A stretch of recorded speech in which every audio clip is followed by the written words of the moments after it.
बच्चों, आज हम पढ़ेंगे व्याकरण। व्याकरण में हम पढ़ेंगे अध्याय 3 शब्द विचार। तो जैसे आपने जाना कि वर्ण क्या है, पिछले अध्याय में आपने जाना कि भाषा की सबसे छोटी जो इकाई है वो वर्ण कहलाती है। किसी भी भाषा की सबसे छोटी ध्वनि को हम वर्ण कहते हैं, या किसी भी भाषा की सबसे छोटी इकाई जो है वो वर्ण कहलाती है। भाषा के 3 रूप होते हैं, मौखिक, लिखित और सांकेतिक।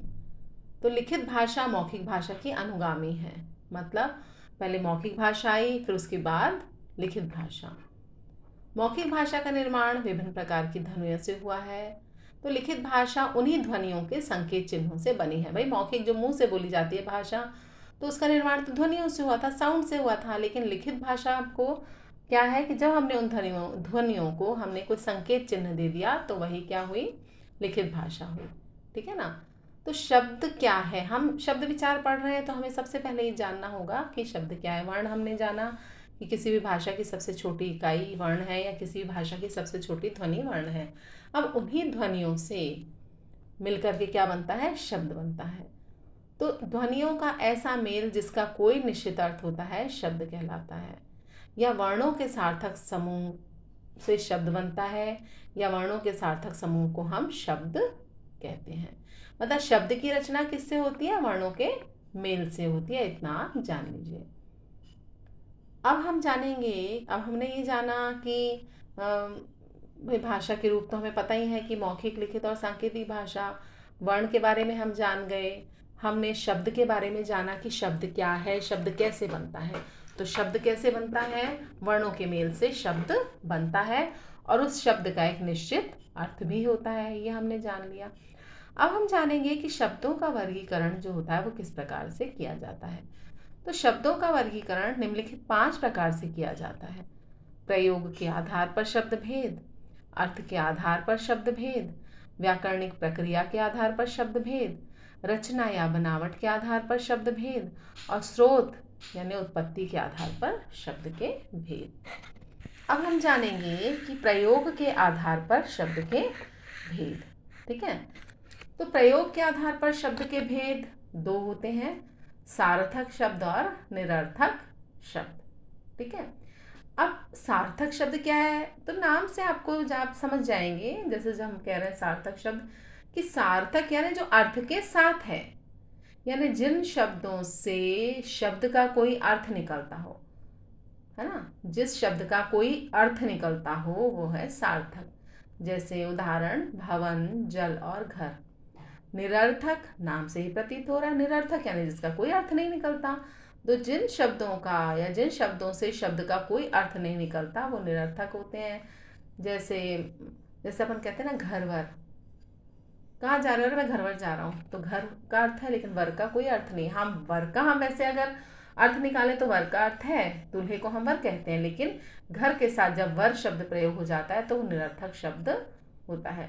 उसी प्रकार से जैसे हम कहते हैं कि खाना खाना वाना हो गया, तो खाना शब्द है लेकिन वाना निरर्थक शब्द है, वाना का कोई अर्थ नहीं है।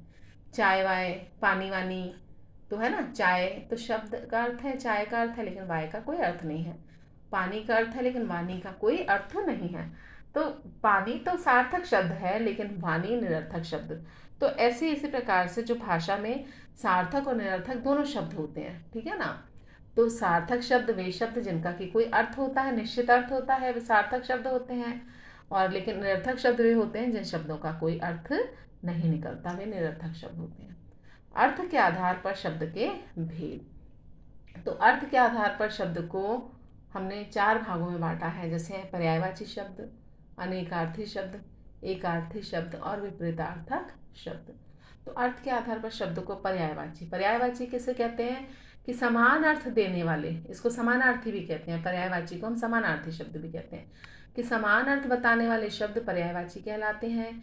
इनका प्रयोग एक ही वस्तु के लिए किया जाता है। अब जैसे कि फूल है, फूल का पर्यायवाची सुमन, कुसुम, प्रसून, है ना, ये सब किसके होते हैं, फूल के पर्यायवाची। तो समान अर्थ देने वाले शब्दों को हम पर्यायवाची शब्द कहते हैं। अनेकार्थी शब्द, जो शब्द एक से अधिक अर्थ देते हैं उन्हें हम अनेकार्थी शब्द कहते हैं। अनेकार्थी क्या होते हैं, जो शब्द एक से अधिक अर्थ, नाम से प्रतीत हो रहा अनेकार्थी, जहाँ एक शब्द के अनेक अर्थ होते हैं, वो अनेकार्थी शब्द होते हैं। अच्छा, उसके बाद है एकार्थी शब्द, जिन शब्दों का केवल एक ही अर्थ निकलता है, जैसे घर, तो एक ही अर्थ देने वाले शब्दों को एकार्थी कहते हैं। विपरीत, विपरीत आप समझते हो, विपरीत मतलब उल्टा। तो जो शब्द एक दूसरे का विपरीत यानी उल्टा अर्थ प्रकट करते हैं, उनको हम विपरीतार्थक शब्द कहते हैं। तो कहने का अर्थ है कि अर्थ के आधार पर शब्द के चार भेद होते हैं। पर्यायवाची शब्द क्या है? समान अर्थ देने वाले शब्दों को पर्यायवाची शब्द कहते हैं। अनेकार्थी, नाम से प्रतीत हो रहा है, जहाँ एक शब्द के अनेक अर्थ होते हैं वो अनेकार्थी होता है। जैसे हार एक शब्द है, तो हार का गले में पहनने वाला हार का मतलब गले में पहने जाने वाला आभूषण भी होता है, और हार मतलब पराजय भी होता है। ठीक है ना? उसी प्रकार जैसे पत्र है, पत्र का अर्थ चिट्ठी भी होता है, पत्र का अर्थ पत्ता भी होता है, तो ये अनेकार्थी हुए।